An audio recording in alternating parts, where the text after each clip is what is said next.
बिस्मिल्लाहिर्रहमानिर्रहीम अस्सलाम वालेकुम।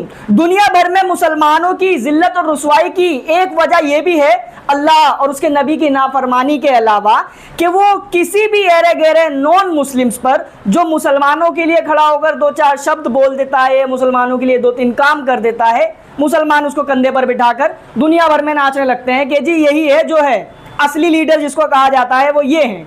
एक बार फिर से ईरान के चाहने वालों के पीठ में या कहूं गाल पर एक जोर का तमाचा मारा है ईरान के उस दोस्त ने जिसको ईरान के सपोर्टर कहा करते थे कि अगर ईरान के बाद कोई लीडर है तो वो हमारे पुतिन भैया हैं। मुझे मालूम है ये खबर आपको मिल चुकी होगी, लेकिन इसके अलावा दुनिया भर की कुछ बड़ी बड़ी अपडेट्स मौजूद है और एक तो हमारी खुद की है। कई सारों के सवाल ये भी होंगे कि पिछले 7-8 दिनों से हम कहां गायब थे। वीडियो को पूरा देखोगे तो आपके भाई की कहानी भी आपको जरूर पता चलेगी जो आपको सुननी चाहिए, क्योंकि मैं उन गिने चुने लोगों में से एक हूं जो हक और सच की आवाज को बेबाक तरीके से बुलंद करने की अपनी पूरी कोशिश करता है। तो आपका भी फर्ज बनता है कि आप अपने इस छोटे भाई को सपोर्ट जरूर करें। चैनल पर नए हो तो सब्सक्राइब करके वीडियो को पूरा देख करके हमें सपोर्ट दे सकते हो। अब पता नहीं डोनाल्ड ट्रंप और इजराइल के नेतन्याहू ने रशिया के प्रेसिडेंट व्लादिमीर पुतिन को कौन सी गुट्टी घोलकर पिलाई है, कैसी कहानी सुनाई है कि पुतिन पूरी तरीके से ईरान की तरफ से पलटते हुए नजर आ रहे हैं। ईरान को S-400 नहीं दिया, ईरान को Su-35 नहीं दिए, अब ईरान से कह रहे हैं अंदर ही अंदर कि तुम अमेरिका और इजराइल की शर्तों को मानकर डील पर वापस आ जाओ। शर्त क्या है? Zero enrichment. थोड़ा सा भी यूरेनियम नहीं रखोगे अपने पास। यूरेनियम चाहिए बिजली बनाने के लिए, खेती के लिए, मेडिकल के लिए, तो अमेरिका के पास जाकर भीख मांगो। ये कौन कह रहा है?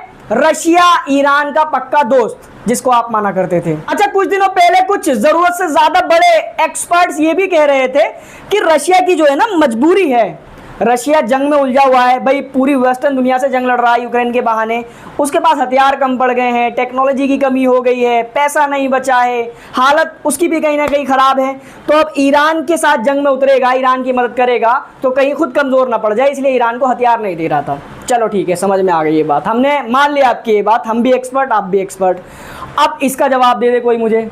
यहाँ अगर रशिया ईरान को डिप्लोमेटिक सपोर्ट दे देगा कि भाई नहीं, हर किसी देश का अधिकार है, जो ईरान कर रहा है मतलब उसको भी तो अपनी सिक्योरिटी और अपने आप को ताकतवर बनाने का अधिकार है ना, डिप्लोमेटिक सपोर्ट तो दे सकता था, लेकिन आपके रशिया ने वो भी नहीं दिया। उल्टा ईरान को वो कह रहे हैं कि आप इजराइल और अमेरिका की ये शर्त मानो, घुटनों पर आओ। अच्छा, कुछ बड़े बड़े एक्सपर्ट्स का ये भी कहना है कि कोई मजबूरी होगी रशिया की, मगर अंदर अंदर रशिया ईरान को अभी भी सपोर्ट कर रहा है। ये पूरी स्क्रीन पर आपको मैं इसलिए दिखा रहा हूं सारी रिपोर्ट्स, अब से पूरी स्क्रीन पर ही दिखाने की कोशिश करूंगा, क्योंकि सबूत देने के बावजूद भी YouTube की तरफ से बहुत बड़े बड़े इनामात हमें दिए जाते हैं। बहुत ज्यादा तो नहीं, लेकिन मैं जानता हूं जो मेरे रेगुलर व्यूअर्स हैं उनके ये सवाल जरूर होंगे कि पिछले 7-8 दिनों से मैं कहां था। तो आपको मैं बता दूं कि YouTube की तरफ से पहले तो मेरी 11 वीडियोज को रिमूव किया गया उल जुलूल रीजंस देकर, फिर 2 वीडियोज तो वापस अपलोड कर दी, डाल दी यूट्यूब पर, लेकिन 9 वीडियोस को वापस नहीं किया,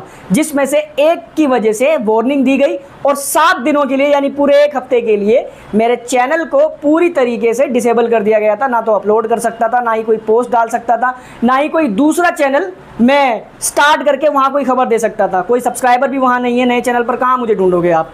तो इसलिए आप हजरात से मैं दरख्वास्त करता हूँ कि चैनल पर नए हो तो सब्सक्राइब करके हमारे काम को सपोर्ट ज़रूर करो। कहीं एक दिन ऐसा ना आए कि खुलकर पत्रकारिता करने वाले, नाच गाने वाले तो बहुत बन रहे हैं ना भाई, कॉमेडी करते फिर रहे हैं, लौंडियों को लेके घूम रहे हैं, ऐसे लोग नहीं मिलेंगे। जो काम मैं और मेरे जैसे लोग कर रहे हैं वो कितना खतरनाक है आप इसका अंदाज़ा इस चीज़ से लगा सकते हो कि अमेरिका का एक और सफ़ेद जानवर है जिसको आप अच्छे से जानते हो, उसका एक AI फीचर है ग्रोक जिसको कहा जाता है।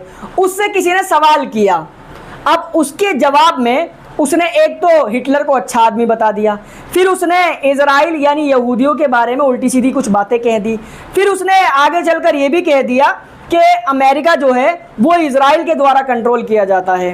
बस ये कुछ तमाम बातें थी जिसकी वजह से ग्रोक को, एलन मस्क को, अपने ग्रोक को जो रोबोट फिल्म में चिट्टी था ना, चिट्टी, उसी की तरह तोड़ फोड़ कर म्यूजियम में बंद करना पड़ गया।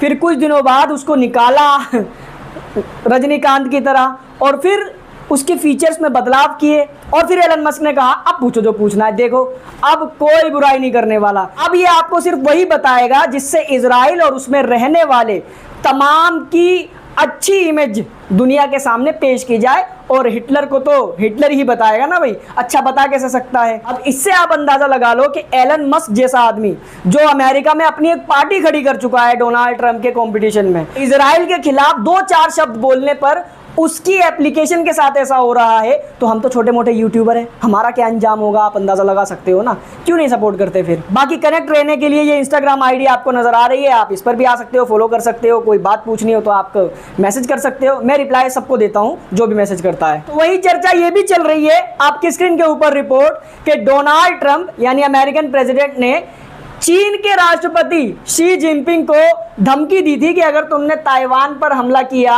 उस पर कब्जा करने के लिए तो हम बीजिंग यानी चाइना की राजधानी पर बम गिरा देंगे। कुछ सो कॉल्ड मीडिया आउटलेट्स का यह दावा है कि चीन इस खबर को सेंसर कर रहा है, बाहर निकलने नहीं दे रहा। समझ रहे हो, चाइना जो ताक लगाए बैठा है कि कैसे भी अमेरिका से पंगा बढ़े, वो अमेरिका के प्रेसिडेंट की इतनी बड़ी धमकी को दबाने की कोशिश कर रहा है। मतलब नाम तो किसी और का लिया जा रहा है मगर हरकतें किसी और की बताई जा रही है। कौन ऐसी हरकतें करता है पूरी दुनिया में मशहूर है, आप भी जानते होंगे। और ऐसा ही कुछ कहा जा रहा था रशिया के मॉस्को के बारे में, जब डोनाल्ड ट्रंप ने रशिया को धमकी दी थी कि अगर तुमने यूक्रेन पर हमला किया तो हम मॉस्को पर बम गिरा देंगे। आज देख लो रशिया ने कहां कहां बम गिराए हैं और कितने बड़े हमले किए हैं। अमेरिका की जरूरत नहीं हुई कि वो रशिया के ऊपर हमला कर दे। गाजा के अंदर नॉन स्टॉप अभी भी कत्लेआम जारी है। पूरी दुनिया के मुसलमान हाथों में चूड़ियां डाले हुए बैठे हैं, सब नज़ारा देख रहे हैं। कल का ये वाकया है गाजा में, एक जगह जहां लोग पानी इकट्ठा कर रहे थे, पानी ले रहे थे, उसी जगह पर इजराइल ने गिराया एक बम जिसमें 10 तो कम से कम बच्चे ही मारे गए हैं और भी कई सारे लोग उसमें मारे गए। जिसके बाद इजराइल ने कहा कि ये टेक्निकल एरर की वजह से, कोई टेक्निकल खराबी आ गई थी जिस वजह से मिसाइल उस जगह जाकर गिर गई जहां आम लोग थे, गिराना कहीं और चाह रहे थे।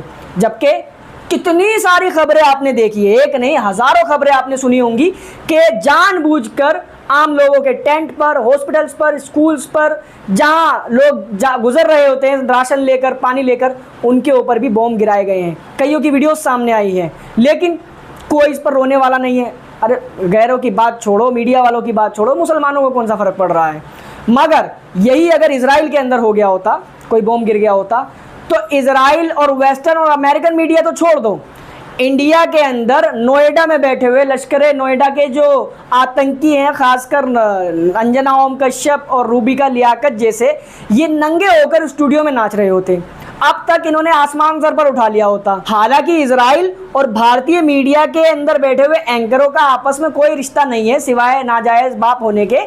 उसके बावजूद भी इनकी तड़प और इनकी खलबली देखो जब इजराइल को खरोच भी आती है कि इजराइल वो कर रहा है जो भारतीय मीडिया में बैठे हुए आतंकियों को, भारत की मेजोरिटी कम्युनिटी के सड़े हुए अंग को पसंद है। मुसलमानों का कत्लेआम, ना बच्चों पर रहम करना, ना औरतों पर रहम करना, ना ज़ईफ़ों पर रहम करना। और उनका ही कॉपी कैट है भारत की मेजोरिटी कम्युनिटी का सड़ा हुआ अंग, जो अक्सर आपको झुंड में जानवरों की तरह इकट्ठा होकर गरीब और कमज़ोरों पर जुल्म करता हुआ दिखाई देगा।